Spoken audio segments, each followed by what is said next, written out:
문제 1번부터 볼게요. 1번은 요량과 저량을 구별하는 문제죠. 그래서 이런 문제를 우리는 박스형 문제라 부른다 그랬고, 이런 거는 뭐 찾는 거다? 개수 찾는 거랬습니다. 개수. 그래서 실제 시험에서 이런 걸 만나시면 어떻게 하시라? 맨 마지막에 풀려고 그랬죠. 맨 마지막에. 그래서 개수 찾는 거는, 왜냐면 중간에 하나라도 헷갈리는 거 있으면 답 내요, 못 내요? 못 내잖아요. 그래서 그런 연습 계속 하셔야 되니까. 어쨌든 찾아봅니다. 지금 공부하는 거니까. 저량 변수. 그러면 뭐 찾으면 돼요? 일정 시점이 정해져야 그 수량이 명확해지는 것들 찾으면 돼요. 그럼 1번에 첫 번째에서 주택 재고. 다른 말 다 띄고 나면 재고가 뭐예요? 재고. 지금 남아있는 양이잖아요. 지금 남아있는 걸 재고라 부르죠. 그러면 주택 재고는 지금이라고 하는 특정 시점에서 양을 파악하니까 당연히 뭐예요? 저량. 그다음 건물 임대료 수입에서 다른 말 다 띄고 나면 임대료만 남죠. 그럼 임대료는 어떻게 받아요? 한 달 동안 또는 1년 동안 일정한 기간을 정해놓고 그걸 빌려준 대가로 받는 돈이 임대료죠. 그럼 그 개념 속에 기간 들어가니까 당연히 유량입니다. 그다음 세 번째, 가계 자산에서 자산이 뭐예요? 여러분들 재산이요. 그럼 여러분들 재산이 얼마나 되세요? 라고 물어보면 나는 1년 동안 재산이 얼마입니다. 이렇게 얘기해? 가 아니라 지금 얼마입니다. 이렇게 얘기한단 말이에요. 그럼 얘는 당연히 저량. 근로자 임금, 내가 이 근로자가 한 달 동안 또는 하루 동안 또는 한 달, 1년 동안 열심히 일해서 버는 돈이 임금이죠. 그럼 얘도 유량. 도시 인구 규모에서 인구 수로 얘기하는 거잖아요. 인구 수. 도시 인구 규모가 인구 수잖아요. 그러면 이거 어떻게 생각해요? 지금 이 동네 살고 있는 사람 수 세는 거잖아요. 그럼 얘는 저량. 그 다음에 신규 주택 공급량, 다른 말 떼고 나면 뭐다? 공급량이잖아요. 공급량. 그럼 이거 우리 유량 저량 왜 배운다고 그랬어요? 수요와 공급은 일반적으로 뭐로 파악한다? 유량으로. 그러면 마지막에 있는 건 뭐예요? 유량. 그럼 저량인 거 몇 개예요? 주택 재고, 가계 자산, 도시 인구 규모. 그 답은 2번입니다. 2번. 근데 똑같이 세 개를 찾아내는데 엉뚱한 거 찾아냈으면 틀린 거예요. 그것도. 저량인 것들만 정확하게 찾았어야죠. 그래서 시험 문제는 이런 식으로 내니까 정확하게 뭘 파악하려고 하셔라. 걔네들의 개념. 아니면 그 89페이지 나와 있었던 대표적인 몇 가지는 외워두신다면 이런 문제가 나왔을 땐 쉽게 풀리겠죠. 2번, 다음 부동산 수요와 수요량에 관한 설명으로 틀린 걸 골라봅니다. 1번, 주택 가격이 상승해요. 그러면 주택 수요량은 어떻게 된다? 이게 수요 법칙이잖아요. 대답은 바로바로 나와야 돼, 이거는. 그래서 가격 상승하면 수요량 감소합니다. 그럼 가격이 수요량한테 영향을 준 거죠. 그럼 1번은 맞았네. 2번, 수요량의 정의. 수요량은 뭐였어요? 특정 가격 수준에서 그 물건을 구매하고자 하는 의사와 능력을 갖춘 구체적인 최대 수량을 말했죠. 그럼 제대로 맞는 표현이고. 3번, 수요는 그 수요의 성격상 구매에 필요한 비용을 지불할 수 있는 경제적 능력. 이걸 세 글자로 뭐라 그래요? 구매력. 그래서 그 구매력을 갖춘 무슨 수요여야 된다? 유효 수요여야 된다. 그럼 3번도 맞았네. 4번, 순유입 인구가 늘어나요. 그럼 집 살 사람들이 많아지죠. 그럼 수요자 수 많아지니까 수요는 증가하죠. 증가. 그래서 순유입 인구가 늘어나는 것도 수요에 영향을 줘요. 그럼 4번도 맞았고. 5번, 수요 곡선의 이동으로 인해 수요량이 변했다. 그럼 이건 가격이 변한 거예요? 가격 이외의 것이 변한 거예요? 가격 이외의 것이 변한 수요의 변화라 부르죠. 그럼 답은 5번입니다. 설명할 땐 다 맞는 것 같은데 실제 시험을 내보면 틀리는 분들이 꼭 생겨요. 이게 수요량의 변화와 수요의 변화는 구별 못하시면 큰일 나요. 3번, 부동산 수요에 관한 설명 중 맞는 거 찾는 거예요. 맞는 거. 1번, 수요곡선이 뭐였어요? 수요곡선. 가격과 수요량의 관계를 그래프로 그린 게 수요곡선이었잖아요. 근데 가격이, 여기가 그냥 가격이라고 나왔으면 다 맞았을 텐데 가격에는 종류가 두 가지예요. 특히 부동산의 경우에는 매매 시장에서 이루어지는 매매 가격도 있지만 임대 시장에서 만들어지는 임대료도 있단 말이에요. 임대료. 그럼 임대료도 뭐의 일종이다? 가격의 일종이에요. 가격. 그러면 임대료가 가격으로 본다면 가격과 수요량의 관계를 나타내는 거니까 수요곡선에 대한 제대로 설명이 맞았죠. 그래서 1번이 답이에요. 맞는 거 찾아있으니까. 그럼 1번이 답이면 1번이 답이니까 1번만 읽고 말아야 되는데 불안한 마음에 꼭 밑을 읽죠. 그래놓고 엉뚱한 거에서 답는단 말이에요. 그래서 2번, 그래서 그렇게 생긴 수요곡선은 어떤 모양이다? 우하향하잖아요. 3번은 오늘 안 배웠어요. 지난달에는 설명했었는데 입문살 때는 안 했는데 이번 달은 안 했어요. 그래서 수요법칙이 성립하는 이유와 관련해서 대체효과와 소득효과라는 겁니다.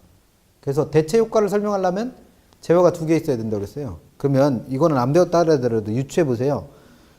임대료가 상승하면 그럼 가격 오른 재화가 하나 있는 거죠. 그러면 그 재화의 가격이 비싸지니까 사람들은 그 비싸진 재화를 안 사고 다른 재화를 살 거 아니에요. 그럼 이건 무슨 관계에서 성립되는 거예요? 대체재 관계에서 성립되는 거예요. 그래서 이걸 소득 효과가 아니라 대체 효과라고 부릅니다. 대체 효과. 다른 건 다 맞는 거고 소득 효과가 아니라 대체 효과 때문에. 근데 여기까지 사실은 내려오면 돼요, 안 돼요? 안 돼. 1번에서 끝내셨어야 돼.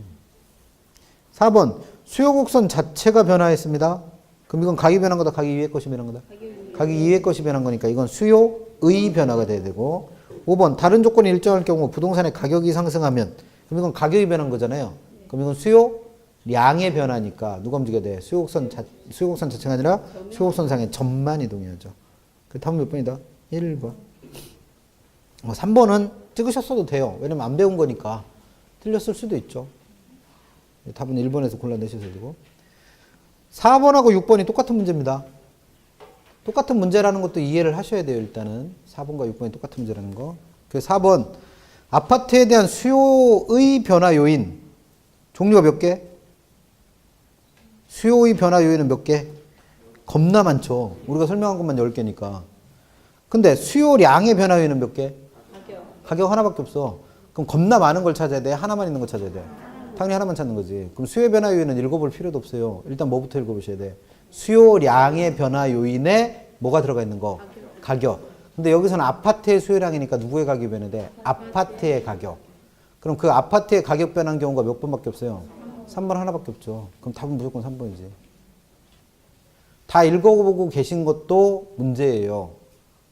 우리는 어차피 1분 안에 문제를 풀어야 되니까 이런 문제들은 최대한 빨리 푸는 게 관건이에요. 당연히 맞춰야 되고. 그래서 수요량의 변화 요인은 몇 개밖에 없으니까 가격 하나밖에 없으니까 일단 그걸 찾아내시면 돼요. 그럼 이걸 조금 어렵게 내려면 어떻게 내는 거예요? 3번쯤에 아파트의 가격의 하락 이렇게 써놓고 5번쯤에 재산세 강화 대신 아파트 가격의 상승 이렇게 써놓는 거죠. 그럼 가격 변한 경우가 두 가지잖아요. 그러면 수요량의 변화 요인이 두 가지가 맞는 거죠. 그럼 그때는 누구까지 읽어봐야 돼? 수요의 변화 요인까지도 읽어봐야 되는데 얘는 수요량의 변화 요인으로 제대로 설명된 게 몇 번밖에 없으니까 3번 하나밖에 없으니까 무조건 답은 3번입니다. 나머지 건 읽어볼 필요가 없는 문제. 그래서 똑같은 게 6번이에요. 6번. 다른 조건이 동일할 경우 다음과 같은 수요 결정 요인이 변화할 때 수요곡선 자체의 이동을 가져오지 않는 것. 그럼 수요곡선 자체가 이동한다는 건 가격 이외 요인이 변하는 거잖아요. 근데 그게 아닌 것 찾으랬잖아. 그럼 누구 찾으면 돼? 가격 찾으면 되죠, 뭘. 그래서 가격 변한 거 누구밖에 없다? 4번. 화자가 빠졌네요. 가격의 변화. 그 답은 4번. 그래서 4번과 6번은 그런 식으로 수요량의 변화 요인은 누구 하나밖에 없다. 가격 하나밖에 없다라는 걸 이해하는지를 묻는 문제입니다. 5번 가봐요. 5번. 문제는 좀 까다로운데 답은 금방 찾죠. 5번에서 다음은 부동산 수요와 공급의 변화 요인에 관한 기술입니다. 옳지 아니한 걸 찾아보세요. 1번. 핵가족화. 한 군데 모여 살던 사람들이 여러 군데 풋풀이 흩어 살죠. 그럼 수요자 수가 갑자기 늘어나는 거 아니에요. 그러면 주택 수요 증가입니다. 인구가 늘어도 수요 증가. 소득 수준이 향상돼도 수요 증가. 대체재 가격이 상승. 내가 외운 거 안 외운 거? 뭐 외우라고 그랬는데? 대체재 가격이 오르고 보완재 가격이 하락하는 건 수요가 증가하면서 동시에 공급은 감소한다. 이거 하나만 외우라고 그랬잖아요. 대체재 보완재에서는. 그럼 내가 외운 거니까 뭐예요? 수요 증가. 그래서 답은 1번은 맞았습니다. 2번 공법상의 규제. 그럼 얘는 규제를 하고 있다는 거예요? 규제를 완화했다는 거예요? 규제하고 있다는 거예요. 하고 있다. 그럼 규제를 강화하는 건 수요와 공급을 둘 다 감소시키죠. 규제를 완화했을 때 수요 공급 둘 다 늘어난다고 그랬잖아요. 근데 규제를 강화했으니까 이건 수요상의 규제예요? 아니면 공급상의 규제예요? 없잖아요, 설명. 그럼 얘는 수요와 공급 둘 다 감소시킬 겁니다. 그 다음에 부동산에 대한 중과세. 그럼 이건 사는 사람한테 내는 거예요? 아니면 파는 사람한테 부과한 거예요? 몰라요. 설명 없어. 그럼 얘는 수요도 공급도 둘 다 어떻게 된다? 감소. 고금리. 누구한테 빌려주는 이자율이 높아졌다는 거예요? 모르잖아요. 그럼 얘는 수요도 공급도 둘 다 감소. 그러니까 처음에 나와 있는 세 개는 수요인지 공급인지 확인할 방법이 없잖아요. 그럼 수요도 공급도 둘 다 어떻게 된 거예요? 감소한 거예요. 감소. 그 다음에 네 번째 있는 주가의 상승이란 말과 다섯 번째 있는 대체 투자 상품의 호경기는 동의어로 이해합니다. 동의어. 왜냐면 여기서 말하는 대체 투자 대상이라는 게 누구 대신 투자할 수 있는 거라는 거예요. 부동산 대신. 그럼 부동산에 투자하는 거 대신 투자할 수 있는 거에 대표적인 게 주식이잖아요. 주식. 그러면 주가가 상승하고 있다는 얘기는 대체 투자 대상의 경기가 좋다는 얘기죠, 뭘. 그럼 둘 다 동의합니다. 그러면 주가가 2000선쯤에서 왔다 갔다 하다가 갑자기 만선까지 치솟아요. 그럼 대체 투자 대상 호경기고 주가가 상승한 거죠. 그럼 사람들은 주식에 투자해, 부동산에 투자해? 주식 투자하겠죠. 그래서 있던 집도 팔아서 아마 주식 살 거요. 그럼 부동산 수요는 그만큼 어떻게 될 거다? 감소합니다. 감소. 그래서 앞에 있는 세 개는 수요인지 공급인지 모르고 그냥 감소하는 거고, 뒤에 있는 두 개 때문에 수요가 어떻게 되는 거예요? 감소하는 거예요. 감소. 그래서 2번도 맞는 겁니다. 4번 부동산 가격 이외에 다른 요인이 변하면 그 부동산의 공급이 변합니다. 그럼 얘는 가격 이외의 요인이 변했으니까 뭐라 불러요?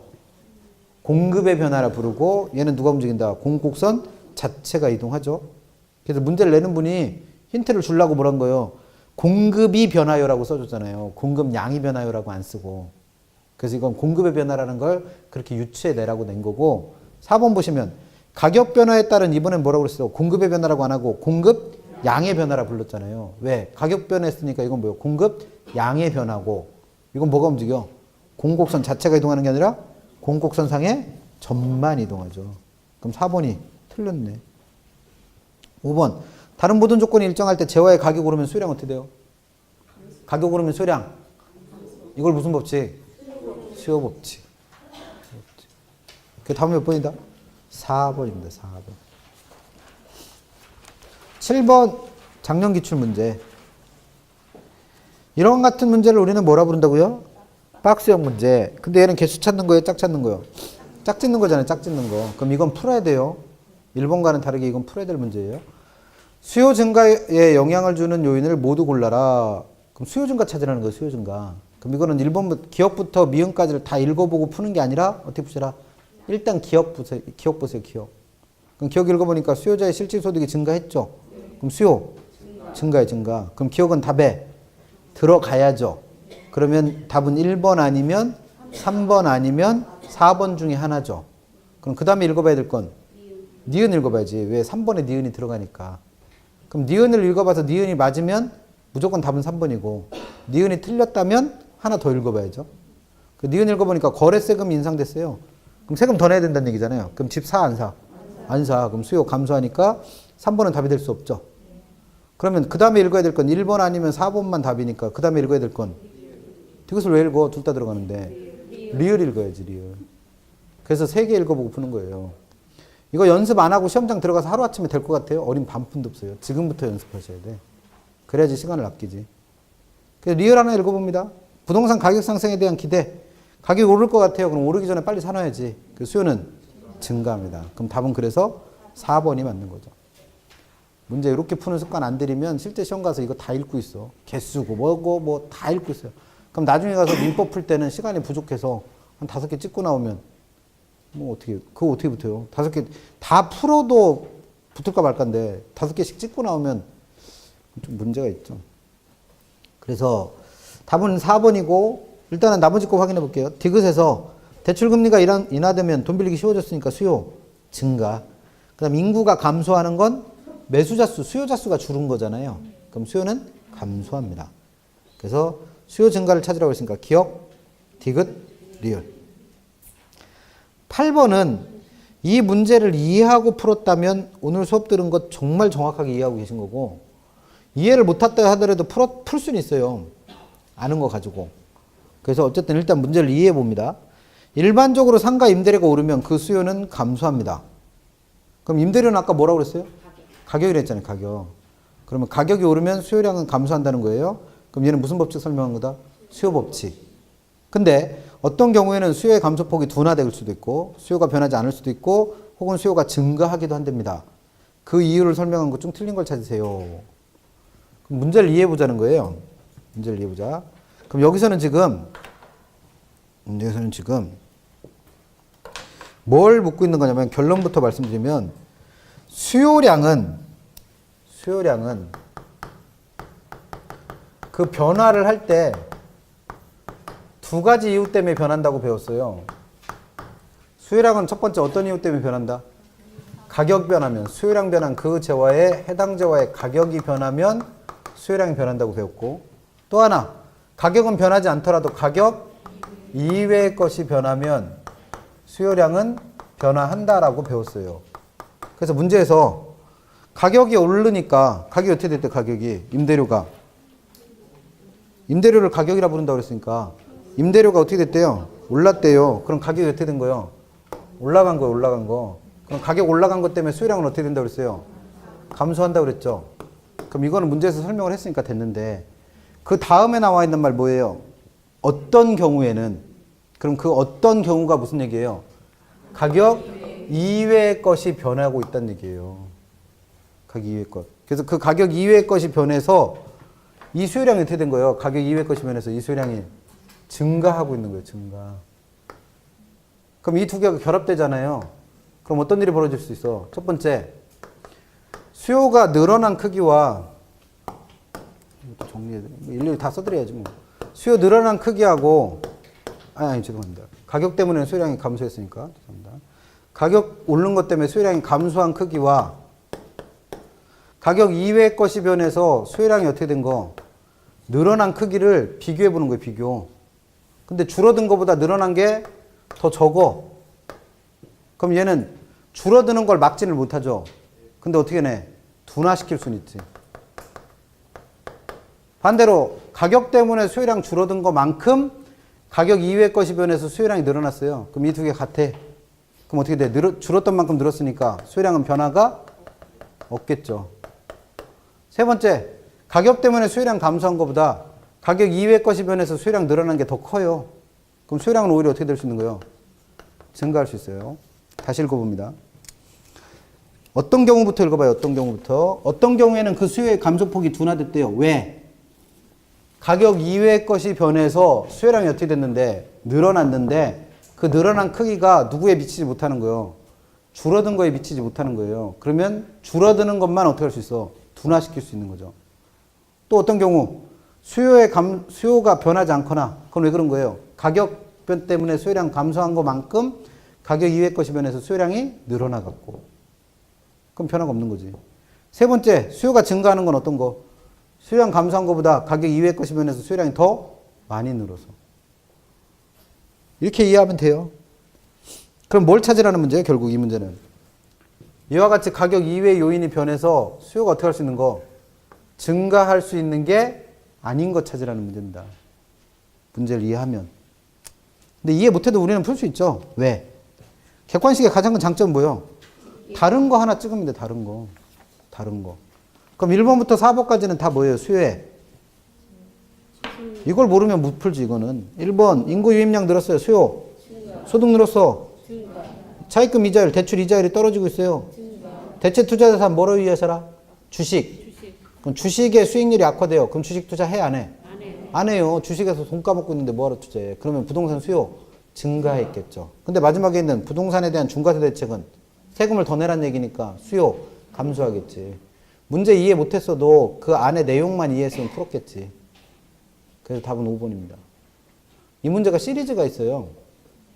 이게 제일 먼저 언급을 했었던 문제고 이거를 점점 문제를 변화시켜서 계산 문제까지도 냈었어요. 그래서 그걸 따라가야 돼 하나씩. 그러니까 일단 이해하세요 이거. 9번 아파트에 대한 수요 함수는 P=900 QD 공급 함수는 P=100 QS다. 균형가액 구해라. 그럼 이거 아까 했던 문제랑 똑같잖아요. 뭐가 일단 주어졌어요? 수요 함수 어떻게 P=900 QD 공급 함수 P=100 QS 그리고 뭐 구하래요? 균형가격 구하래요. 균형가격. 이게 아까 문제 나오는 형태라고 그랬죠? 수요함수 공급함수 주어지고 균형가격 균형량 구해라. 그럼 이런 문제가 나오면 풀 때 어떻게 푸신다? QD와 QS가 같아서 Q다. 또는 P와 P가 같아서 P다. 이거 이용해서 풀려면요. 그래서 방정식 풀면 된다고 그랬죠. 근데 지금 이 문제는 아까 풀어봤던 함수와 모양이 다른 게 P로 정리되어 있잖아요. P로. 그럼 이걸 Q로 바꿀 필요 없이 이 두 개가 같다고 놔요. 왜? 균형에서는 이 두 개도 같으니까. 그럼 요거 이용해서 푸는 거죠. 이거. 그럼 요 P가 어떻게 생겼어요? 요 P가. 이 P가. 이거잖아. 이거. 900 QD. 이건 어떻게 생겼어요? 100. 이 마이너스가 있는 거. 플러스 QS. 그럼 이 두 개 같으면 이 두 개도 어떻게 되었어? 같아지겠네. 그럼 방정식 나오잖아요. 근데 이거 바로 풀 수 있다? 못 풀어. 왜? 얘랑 얘랑 다른 글자잖아요. 그러면 다른 글자니까 방정식이 하나 더, 식이 하나 더 있어야지. 그래서 뭘 응용하는 거예요? 이거. 균형에서는 QD와 QS가 같아서 뭐가 된다? Q. 그럼 얘가 균형이라면 요 QD와 QS는 같아서 뭐가 돼버리는 거예요? Q가 되니까 이건 지워버릴 수 있잖아요. 풀 때는 어떻게 하시라? 마이너스 붙은 거 무조건 넘기려며. 이 Q는 이거 이쪽으로 넘기랬잖아요. 그럼 얼마 돼? 빼야지 이거는. 뻑 넘어가면 부호가 바뀌니까. 800. 그럼 양쪽을 얼마를 없애면? 2를 없애면 왜 4를 없애요? 2를 없애야지. 그러면 얼마 돼요? 400 되죠. 400. 그럼 그래서 답은 400만 원? 아니지. 이거는 뭐 구한 거예요? 균형량 구한 거고. 우리 보고 구하라는 건 균형 가격. 그럼 한 번 더 구해야죠. 그럼 이거 구한 400이 얘를 구한 거잖아요. 얘를. 그럼 얘도 얼마고? 400. 얘도 얼마요? 400. 그럼 요거랑 요거 여기가 400이고 여기가 400이니까 빼기 자신 있는 분은 이거 푸세요. 더하기 자신 있는 분은 이거 하시고. 그러면 가격 얼마 나와? 500. 얘도 500. 그럼 얘랑 얘랑 500으로 같아서 그때 균형 가격이 얼마다? 답은 3번입니다. 10번. 우하향하는 수요곡선과 우상향하는 공곡선을 갖는 아파트 시장에서 이거는 다 아는 얘기인데 꼭 써줘요. 수요가 증가하고 공급이 감소한다고 할 때 다음 중 옳은 것을 찾으랍니다. 그럼 지금 이건 무슨 문제인지부터 일단 확인해야죠. 뭐가 변했대요? 수요는 증가하고 공급은 감소해서 수요 공급이 변했죠. 그럼 이런 수요 공급의 변화가 주어지고 문제에서는 뭐에 대해서 묻고 있어요? 균형 가격 어떻게 되고 균형량은 어떻게 되는지에 대해서 묻고 있죠. 그럼 우리는 이런 문제를 앞으로 뭐라고 부르기로 했다? 균형의 이동이라 불렀죠. 그럼 이건 뭐 그린다? 그래프 그린다고 했습니다. 그래프. 그럼 그래프 그리시면 돼요. 그래프를 그립니다. 그러면 그래프 그릴 때는 원래 균형부터 먼저 그려야죠. 우하향하는 수요곡선, 우상향하는 공곡선. 두 개가 만나는 점 원래 균형, 그때 가격을 균형 가격, 그때 양을 균형량이라 불렀죠. 그래서 그 다음에는 어떻게 그랬어요? 문제에서 시키는 대로 하려니까 수요 어떻게 된대요? 증가. 그럼 수요곡선은 우측 이동하겠죠.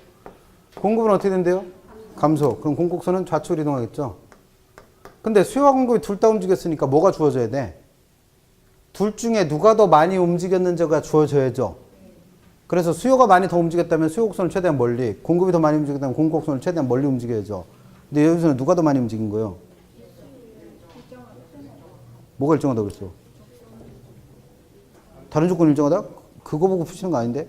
여기서 말하는 다른 조건은 지금 얘기한 수요 증가, 공급 감소 외에 다른 것들은 변한 적이 없다는 얘기예요. 그러면 누가 더 많이 움직였는지는 줬어, 안 줬어? 안 준 거예요, 안 준 거. 그럼 이걸 그릴 때 수요가 많이 증가했다면 수요 곡선은 안 준 건데 만약에 세 가지 경우로 나눌 수 있다고 했으니까 수요가 더 많이 움직였다면 수요 곡선은 이렇게 멀리 갔을 테고 공급은 조금만 움직이니까 이렇게 갔겠죠. 그럼 여기가 새로운 균형이 될 수도 있고 두 번째 어떨 수도 있어요. 오히려 공급이 더 많이 움직인 거예요. 그래서 공곡선은 이만큼까지 가고 수요는 조금만 움직여서 이렇게 움직여갖고 여기가 새로운 균형이 될 수도 있고 또는 세 번째 이 둘의 움직임 크기가 어때서 같아서 이렇게 움직이고 이렇게 움직여서 여기가 새로운 균형이 될 수도 있고 세 가지 가능성을 다 갖고 있는 거죠. 근데 셋 중에 어떤 경우요? 몰라. 주어진 게 없어서. 세 가지 중에 어떤지는 몰라요. 그럼 만약에 1번 같은 경우라면 가격이 올라가면서 균형량은 오른쪽으로 갔으니까 어떻게 된 거고? 증가할 테고. 만약에 2번 같은 경우라면 가격은 올라가면서 왼쪽으로 갔으니까 균형량은 감소했을 테고 3번 같은 경우라면 위로만 올라갔으니까 가격은 상승하면서 균형량은 안 변할 텐데 셋 중에 어떤 건지 안다 모른다? 몰라. 그럼 오른쪽 갈지 왼쪽 갈지 가운데 그냥 있을지는 모르는 거잖아요. 그럼 양은 어떻게 돼? 알 수가 없지. 왜? 그에 대한 정보를 안 줬으니까. 근데 세 가지 경우 다 어떤 얘기를 할 수 있어요? 다 위로 갔잖아요, 위로. 그 위로 갔으니까 뭐는 올라간 거예요? 가격은. 그래서 가격은 반드시 상승하지만 균형량은 어떻게 되는지 나도 잘 모르겠어요. 왜? 안 줬으니까. 그래서 답은 몇 번이다? 그래서 5번입니다. 집에 가셔서 하실 일들이 좀 있죠? 네, 열심히 하시면 돼요. 수고들 많이 하셨고 다음 주에 뵙겠습니다. 수고하셨습니다.